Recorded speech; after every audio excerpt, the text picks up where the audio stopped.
All right, my beautiful crochet family. Hello, hello, hello. I am your one and your only Lady of Crochet, Lady Simone. And this, y'all, is my first live screen. Like, I can't believe it. Now, I did not plan by saying that I was going to go live. I just said, you know what?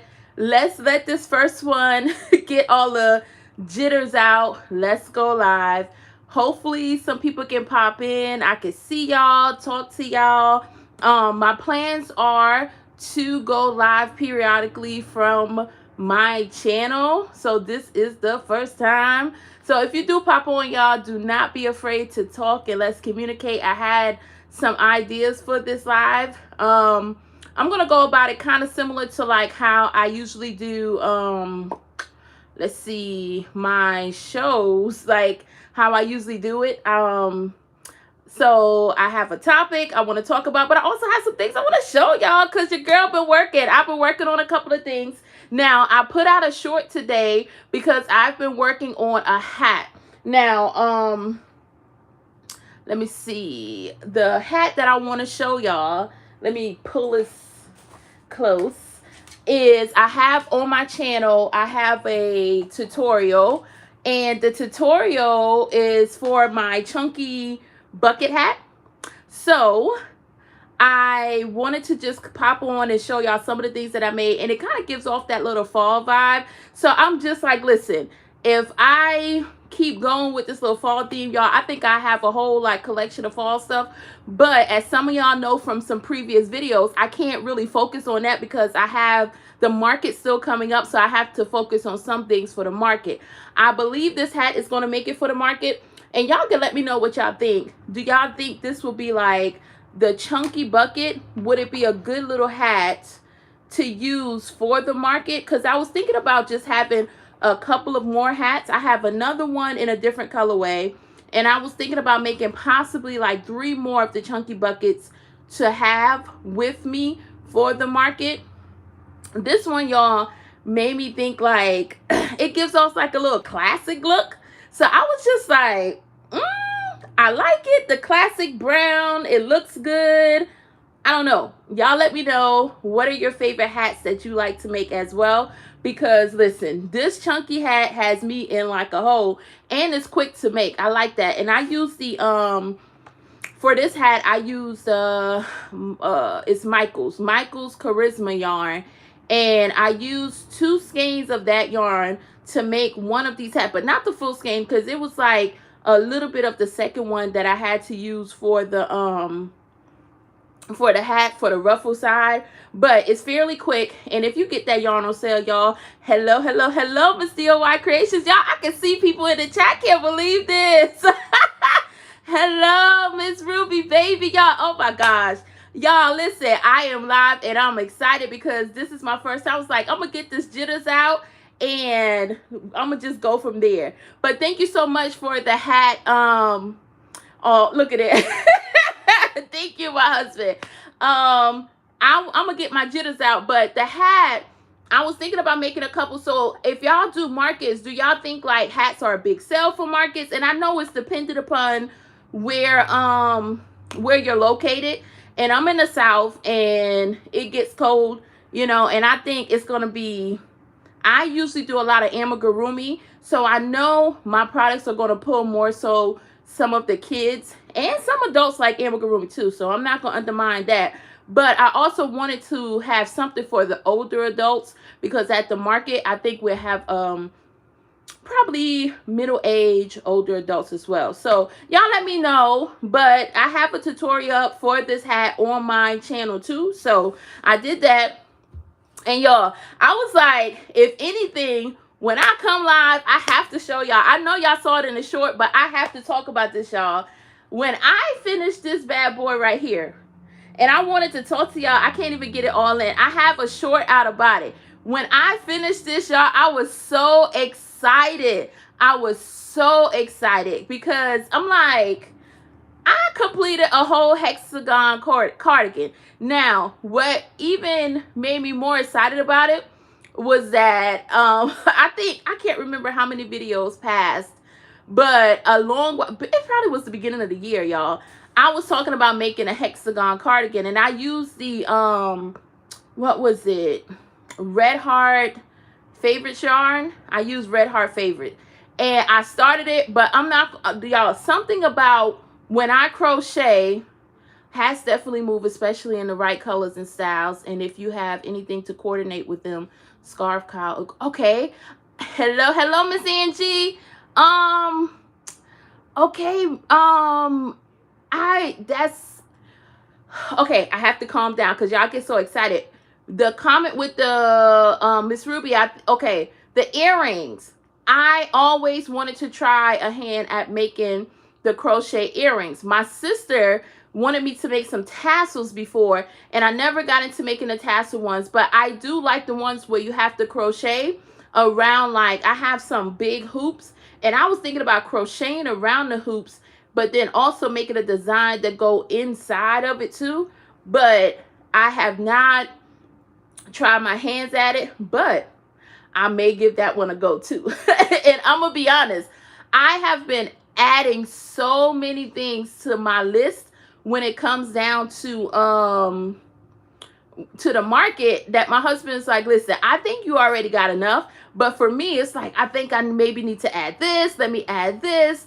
And I don't want to overwhelm myself in between doing other things, because I did this cardigan. My husband and I are doing like a short film, and the young lady in the film is supposedly going to wear this. And I say supposedly because if everything come out outfit wise, how we see it in our head, it's going to look gorgeous. So I was doing this cardigan for that. So thank you so much. I really love this cardigan, and I'm like, a little piece of me do not even want to give it away, but it's for a purpose. So it's like, you know, I understand it, but I really love it because this is like one of the first bigger wearable projects that I actually completed. So I'm very proud of that. But in between the market makes, I was able to do this. I think if I were to have really focused, I could have got it done in like 3 days. So it took me almost like 4 to 5 days to finish it, but nonetheless, I got it done. So like you said, Miss Ruby, to do, it takes lots of pitch and live, live through those. Yeah. And lives. Okay. Yes. Because listen, woo. But one thing I want to do is have a good variety, because I don't look at myself as just making amigurumi. I'm more so of a mood crocheter as well. So y'all let me know if y'all are a mood crocheter, because I absolutely adore hats. I would never get out of making the hats, because y'all, I started off when I first learned how to crochet was with making hats. So I think that will always stick with me. So the hats, the amigurumis, and I have an idea for my love plushes that I want to rebrand and do a whole lot of things with that. But that's a little later down the line. So even at my market, believe it or not, y'all, I'm not taking no love plushes to the market. Everything will be other things, because I have a plan for the whole love plush. So y'all, let me know, because I would love to know, as fellow crocheters, when you're crocheting, you're doing YouTube, do you find yourself in between niches, or do you look at it like, you know what, I don't really need a niche. I just kind of do what my heart tell me to do, or I do what I love to do. Y'all, I get kind of hiccup on that sometimes, because I'm in between amigurumi, I'm in between some hats, I'm in between some wearables. So y'all let me know, do y'all kind of get hooked up and thinking that you need a niche? Because I kind of don't think like I need one, because I put love in everything that I do. So I feel like what I produce is going to actually be great for what I put out. That's just me. That's just me, because I was thinking, and I wrote this down, y'all. I had a whole spiel for my first live. Like, I wrote it down. I do what I love to do. See, Miss Jeanette, yes, that's me. Like, I really feel like I never went with rules. So I think that's another thing.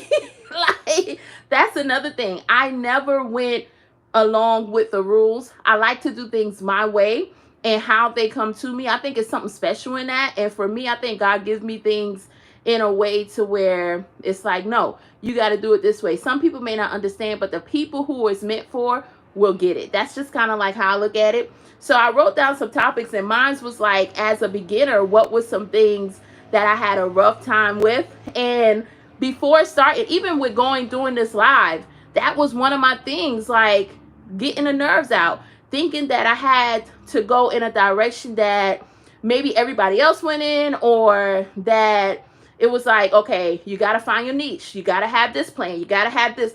But I'm not like a strict rules person.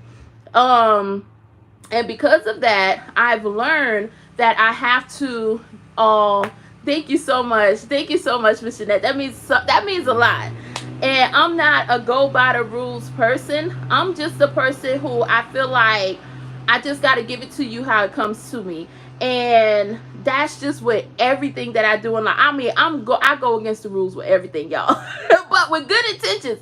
With really, really good intentions. Because one thing that I had to learn how to do, I'm going to give y'all my top 5. I'm not going to hold y'all long on this live, y'all. I appreciate y'all so much. I don't think y'all understand how much I appreciate y'all. But my top 5 issues that I had when I first started out with crocheting, as far as starting YouTube, my number 1 was comparing my projects.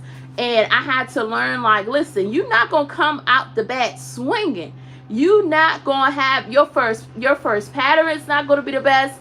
Your first anything, like, you have to grow. So I allow myself that room to grow. And I learned that through the growth, oh my goodness, like, there's things now that I'm learning, like, wow, I'm glad that I took the time to go slow and take it step by step, because if I missed that step and think I was going to jump all the way to the finish, I would never been here.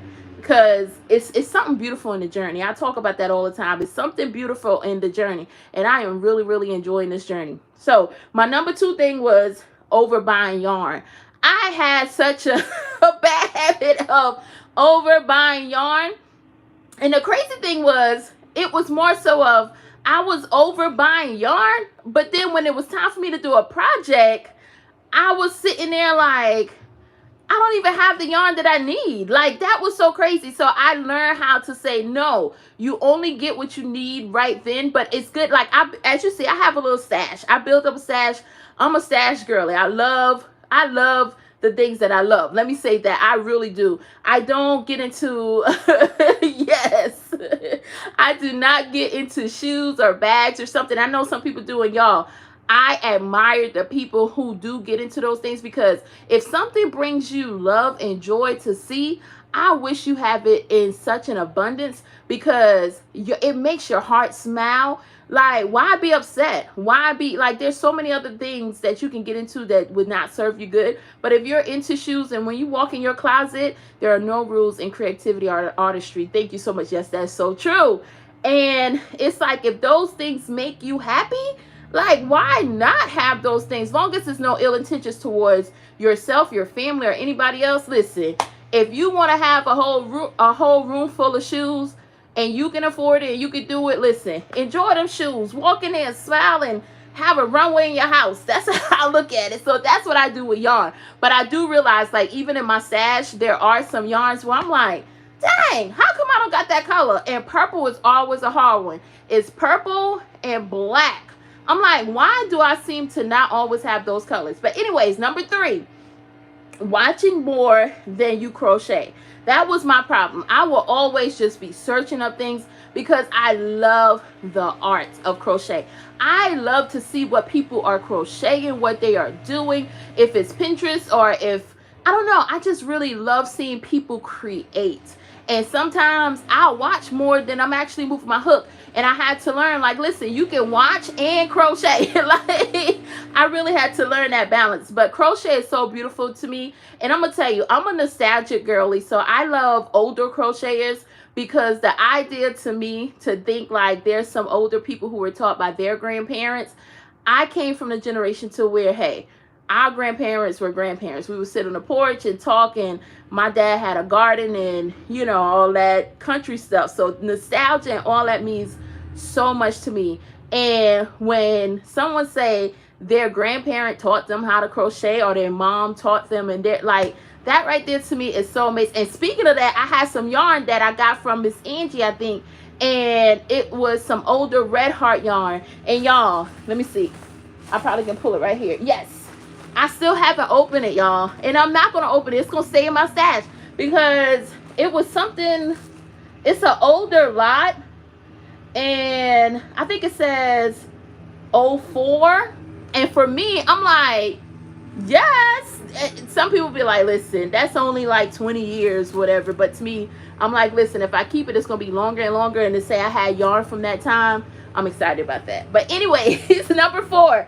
Buying an excess of patterns. I had such a bad habit of buying patterns and never using them, never like just looking at them and never making anything.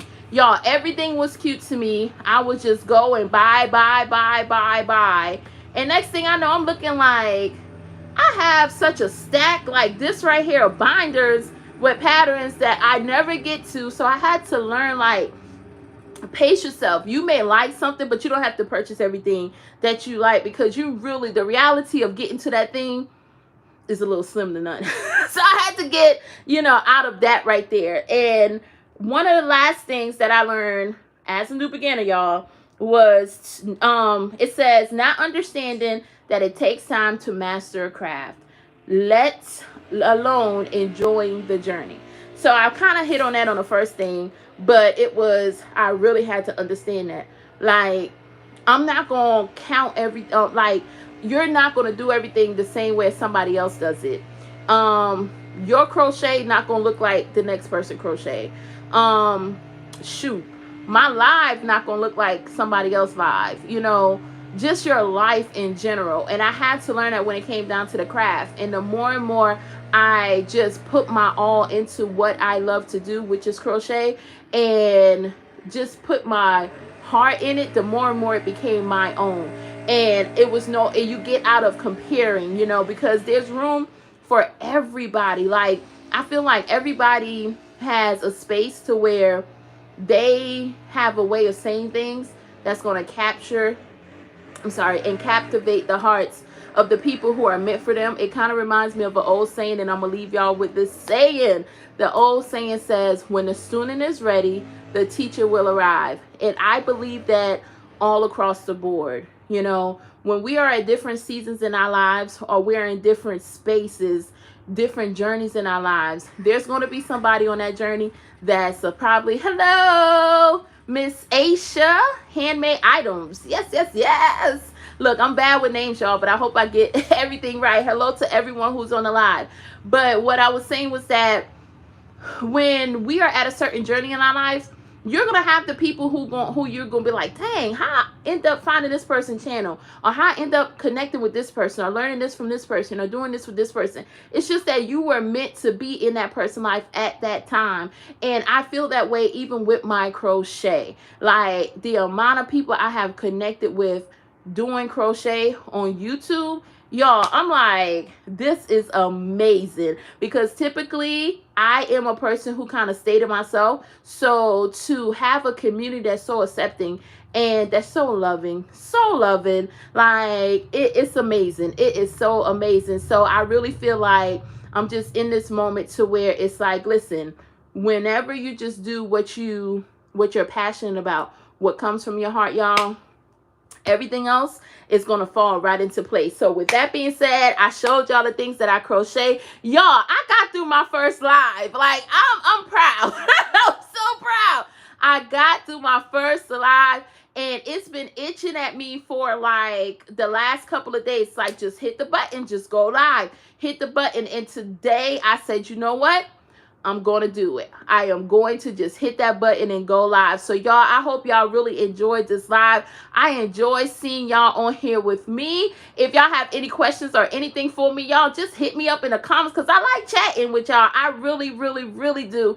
And as always, thank you so much, Miss Jeanette. Miss Jeanette, first, before I go, I want to say I really absolutely love your channel and everything that you do. You have such a kind spirit, a kind heart, and just a beautiful person, and I can see that through YouTube. Like, even though I have never met you, I can see that through YouTube. And that's one of those things where I say, when the student is ready, the teacher will arrive. So I'm in this space with crochet all of my crochet family will arrive, because now I'm ready and accepted. And y'all, it's like blowing my mind how much people I'm meeting. But thank y'all so much. I'll see y'all in the next one. I hope y'all have a beautiful, amazing day. And y'all, keep crocheting, and keep doing whatever that makes you happy. Until next time, y'all, remember, I am your one and your only Lady of Crochet, Lady Simone, and I will see you next time. You are so welcome, Miss Jeanette. Bye-bye, guys.